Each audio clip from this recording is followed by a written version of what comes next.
Islamabad high court ने तोशाखाना से तहाइफ लेने के खिलाफ तहकीकात से मुतालिक इमरान खान और बुशरा बीबी की दरखास्त पर महफूज फैसला सुनाते हुए नैब से जवाब भी तलब कर लिया। मजीद जानते हैं डॉन न्यूज़ के नुमाइंदे उमर मेहताब बर्नी से। उमर, बताइएगा कि अदालती कार्रवाई की क्या तफसीलात सामने आई है आज?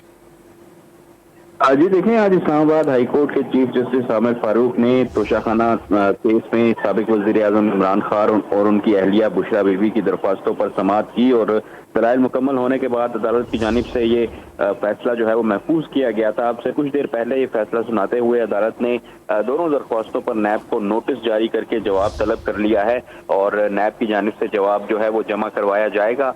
इससे कबल दलाइल के हवाले से अगर आपको बताएं तो आज दलाइल में जो ख्वाजा हारिस थे जो कि इमरान खान के वकील हैं, उनकी जानिब से ये कहा गया कि इन नोटिस के जवाब में पेश नहीं हुए और ना ही हमने कोई तहरीरी जवाब अब तक भेजा है। अदालत की जानिब से ये रिमार्क्स भी दिए गए कि नैब जो सवाल पूछना चाहे पूछ सकता है, भले वो कोई मटीरियल ना हो। क्या इमरान खान इन नोटिस के जवाब में पेश हुए हैं, जिसपे उनके वकील की जानिब से वो जवाब बताया गया। ख्वाजा हारिस ने मजीद कहा कि आफ्ताब सुल्तान ने जब इस्तीफा दिया तो उसके नोटिस हो गया। आफ्ताब सुल्तान ने बताया था कि उन पर दबाव है। शुक्रिया आपका उमर मेहताब बर्नी।